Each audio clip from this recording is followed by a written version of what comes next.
নমস্কার বন্ধুরা, চম্পাস কিচেন ব্লগসে সবাইকে স্বাগত। আজকে আমি চিলি চিকেনের একটা রেসিপি করে দেখাবো। এখানে আমি 500 গ্রাম মাংস নিয়েছি। তার জন্য লাগবে পরিমাণ মতো নুন, লঙ্কা গুঁড়ো, লেবুর রস, সয়া সস, সাদা তেল, কর্নফ্লাওয়ার, একটা ডিম এবং পরিমাণ মতো আদা রসুন বাটা। 15 মিনিটের মতো আমি ম্যারিনেশন করে রেখে দেবো।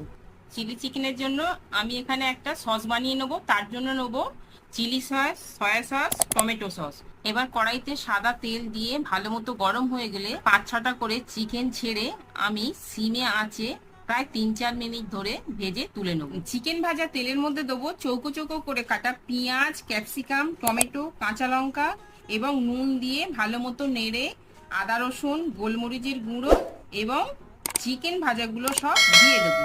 এবার বানিয়ে রাখা সস, কর্নফ্লাওয়ার গোলা জল দেবো এবং একটু চিনি ও গোলমরিচের গুঁড়ো দিয়ে প্রায় 5 মিনিট ফুটিয়ে নামিয়ে নেবো। চিলি চিকেনের রেসিপিটা আমার এখানে রেডি।